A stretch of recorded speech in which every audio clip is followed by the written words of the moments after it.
Hello, everyone. This is Luna Aura. Today, we're going to talk about something most people are feeling, especially women. We are feeling it, we are experiencing it, and we are witnessing it, but very few can actually name. So I want to name this experience that we're all feeling collectively right now, this shift, this separation, this collective ache that's moving through every relationship, every dating app, every bedroom, every heart, every house with two people living in it. And men and women are drifting apart right now. And I think that, we can all agree on that, and we can definitely feel it and witness it. And I want to tell you why, and I want to tell you why this is actually sacred and vital, and also how we can handle these times right now. The masculine is dying. I'm going to explain in this video what I mean. So the masculine is going through a massive karmic cycle and an ego death. We've all been wondering what's going on with men, and we can clearly see that there is a major shift happening in the collective. For generations, by design, the masculine shadow was disconnected from the feminine.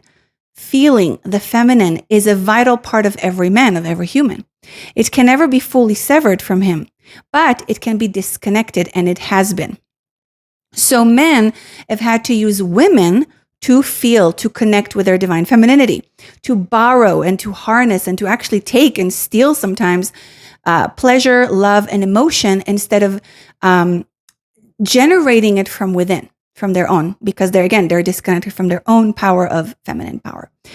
And here's the tragic part. The moment that the connection gets real, the moment a true union becomes possible, the man pushes away, because union itself has been programmed for a generation to be seen as danger for men, specifically. The feminine carries her own shadow too. The fear of not being safe, the forgetting of her own boundaries, and also there is the deep feminine wound of abandonment, which I speak about in I did a video a few years back about that. So if he won't push away, she will. And we're having this dance of push and pull between the divine feminine and masculine.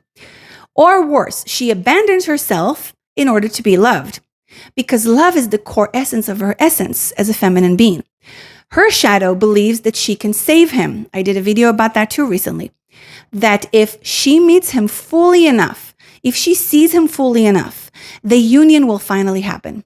It's what they both want. It's what everyone wants at their core. More than anything, it's just that the shadows play out first and then push and pull each other. The man has to be willing to meet himself. And that is the collective game playing out right now. The masculine is being forced, after eons of avoidance, to finally look at himself, and we are reaching that tipping point right now. And that's why it feels so insane and chaotic to all of us. Now, in 2020, the feminine began a different journey. She started integrating her own inner masculine, creating union within herself. She woke up from the collective spell and made a vow to herself, no more abandoning herself for love. Since then, women have been walking this path home, which sometimes looks like staying single. I mean, for most cases right now, it's staying single, and sometimes look like being in a relationship but unable to go fully deep because she will no longer go deep alone. And it's, you know, sisters, how horrible it feels to be in a relationship with a man but be alone. That's the most lonely feeling. Women are no longer willing to mother a man's inner boy. We have said enough. We will not abandon our boundaries and our value for men anymore. And this refusal has awakened masculine pain even further. So men are experiencing this awakening as abandonment, as rejection from the feminine. Their ego, which was untouched for centuries, is finally like unbearably touched. And it's triggering the hell out of men right now. They're having a fucking tantrum. But some men are taking this pain and turning it inward. The wise men. They're facing what they never faced, what their fathers and their father's father buried before them, taking ownership, taking responsibility for what they built, what they broke, and the pain that they caused, especially to the women who loved them. When enough men complete this turning, it creates new codes in the collective. It brings women closer to men again because men will finally be showing women that they are safe with them. Women will not accept a space that isn't fully safe anymore, physically and emotionally, and not any longer. We're done. We're done with this in the collective. And this is bigger than romance. Though we ache for it, though we need intimacy as much as anyone, we are rising for the mother herself. The women are rising. This is the moment of the collective evolution. We are anchoring new codes of union into this dimension, my brothers and sisters. We are transforming a system built on fake, distorted, and often violent power into something real, into love strong enough, finally, to hold what was already meant to be sacred. Now, let's go back and talk about the karmic cycle of men. Right now, men are at the peak of their karmic cycle. It's just the most intense point. At this stage, they are receiving mirrors of their own shadows from everywhere around them. And for most men, it's very overwhelming. So, I just fixed this camera right there. Okay. So, most men don't really know how to handle it. And men don't even see it themselves, or they choose to shut their eyes to it entirely. The programs that men were designed to follow, believe in, and live by in this patriarchal system, which I call the shadow masculine system, are falling apart. Men are being pushed to question everything and to question them, all these programs that they've been under, to liberate themselves from it. And here's the part that matters the most. This is very important, and I want you to listen to these words that I'm about to say right now.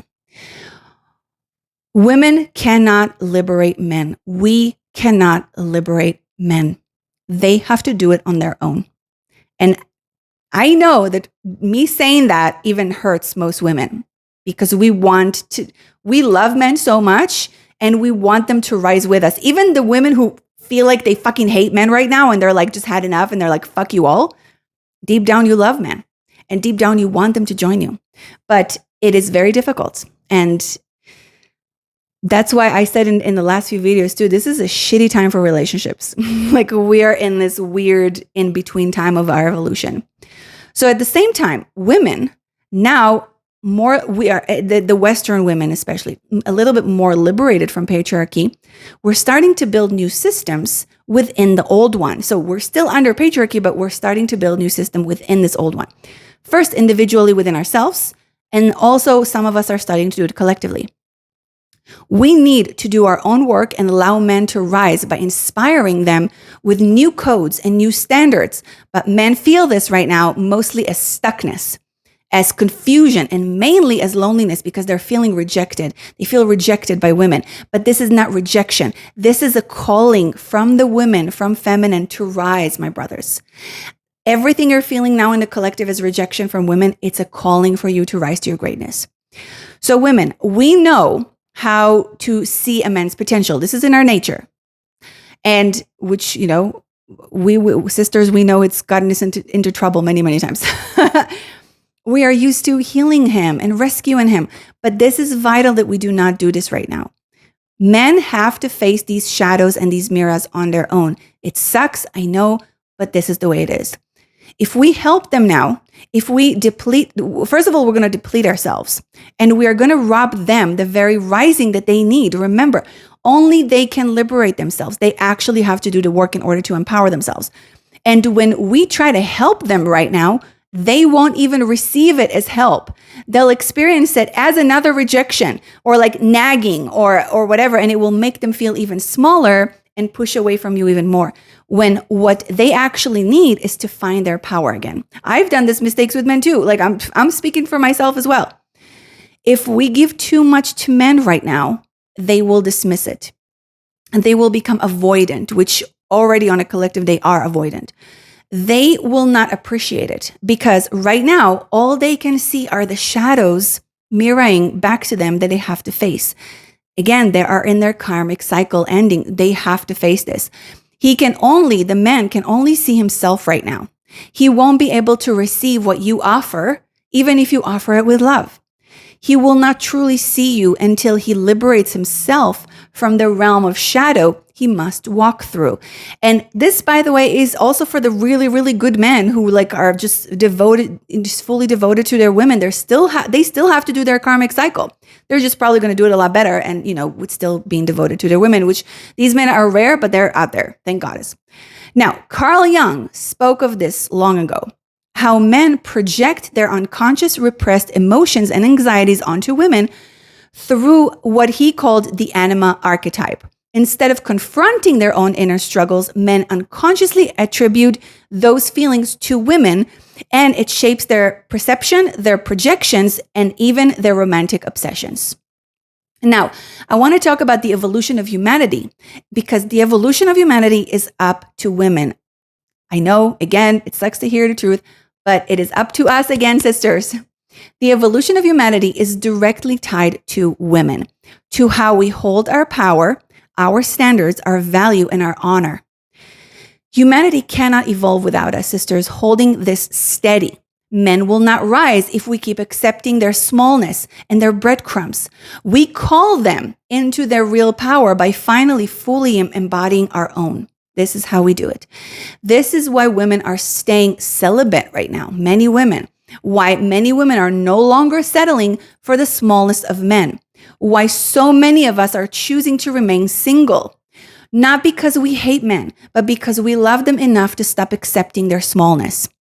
We become the standard, the new code, the new program that calls a man to rise. We are the standard. We are it. Okay, patriarchy is falling, so we are the creators. We must create a new standard for men to rise up to it. We no longer entertain the little boys living in men's bodies. We no longer accept boyish performance, only integrity, only full presence. We are stepping more and more into the role of the beloved, not the mother. We are stepping into a new understanding of safety. One where a man's safety is not only physical, but a matter of his consciousness and whether he honors us as the sacred temples that we are.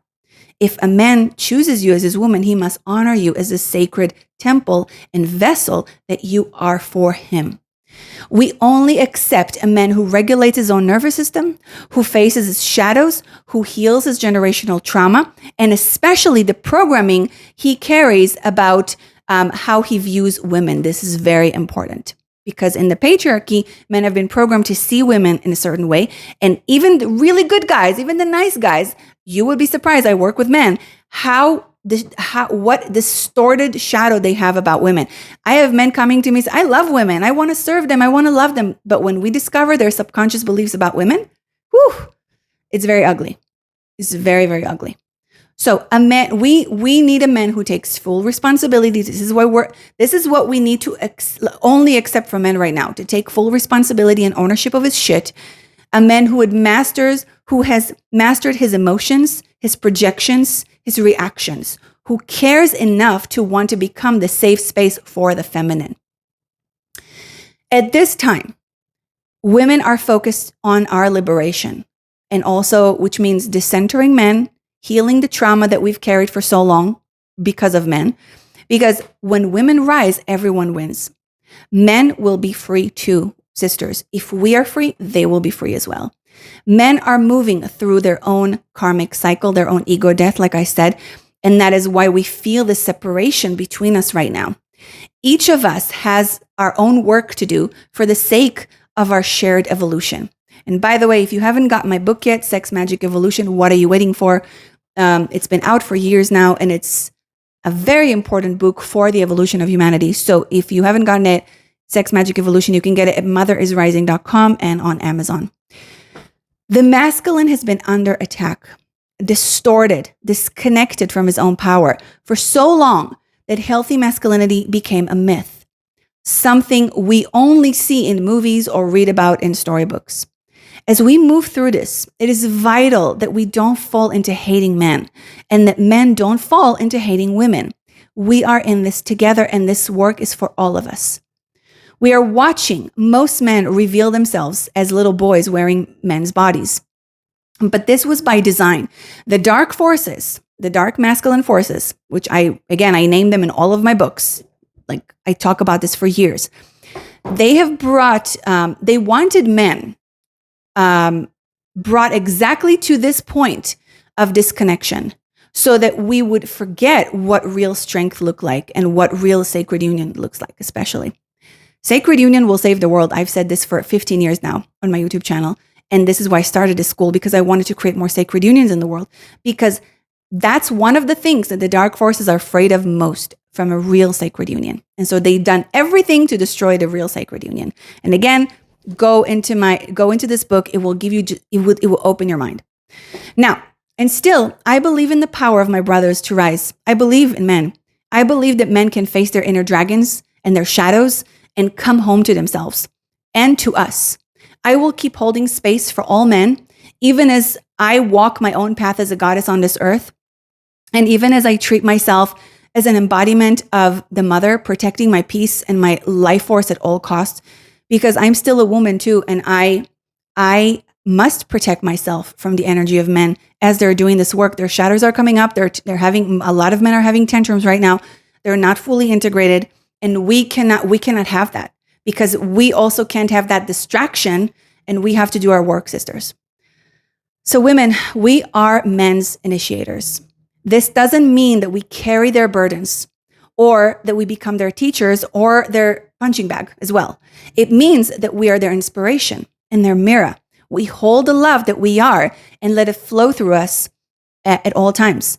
And if that means staying celibate, staying away from men who cannot honor that flow, then that is what we do. We only make room in our lives for honorable men who can rise around us. Because if we accept their smallness, they have no reason to grow. And that refusal to shrink for them, that is love. That is the love that we give them because we believe in their greatness. Men cannot do this without us, sisters. They need our support, even from a distance. Even the men who have caused us the most pain still need it. We close the gates to our temple, to our energy, but we still hold the frequency of love that we are, no matter what, because the flow of love is not something that we do. It is who we are, sisters. We are love. And if you haven't read my book, The Sex Priestess Manual, if you're a woman on this earth right now, you need this book, The Sex Priestess Manual. It's a huge book, and it will, trust me, it will inspire you in many, many ways. So as we do this work, we must also heal the wounds and the stories and the beliefs we carry about men and masculinity. We have to do that as well, so that we do not repeat them in the collective. We hold the vision of the healthy masculine we long for, so that men have something to rise towards. Men cannot rise to their full power and potential if we don't hold the vision of their potential. So again, it doesn't mean to accept breadcrumbs or shitty stuff from men. It means, sometimes it will mean, right now, really in the collective, it means I'm going to stay away from the men, but I'm going to hold the vision that I know that he can be. So do you understand what I mean? Because without us holding the vision, we are the creators of reality. They cannot get there. And it sucks. I know, sisters, it sucks because, sometimes we meet men and we want to love them and we want to pour all this love into them, but they're not ready and they hurt us. So we have to take ourselves out of the equation in order for them to rise. And you know what? Let's face it. Most chances they won't. In most cases, they will not rise. But eventually, even if they won't rise for you, this man hopefully will rise in the future.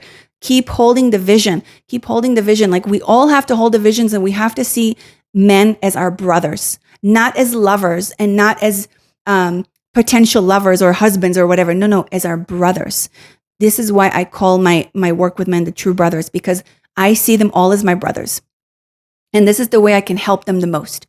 Because if I see them as, if I see a man as my potential lover or something, I will be too attached in order to hold that vision for him. I will have my own ego and my own shadow attached to that vision. So again, men cannot do this without us. The true brothers, the good men, need us to hold this vision so that they can rise and meet us, not only as romantic brothers, romantic partners, but as brothers.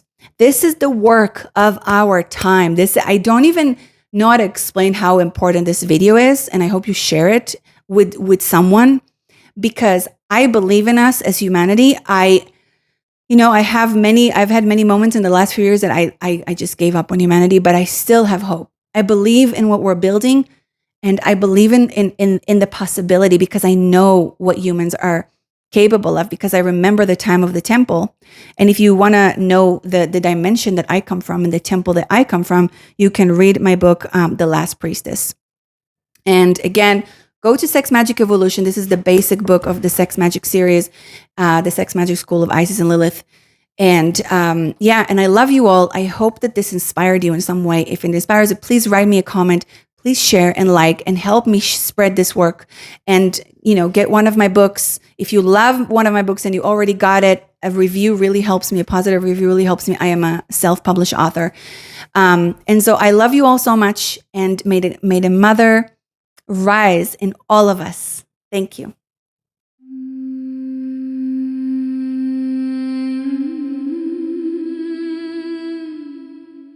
Please subscribe, like, and share so I can continue making these videos and share the work of the temple.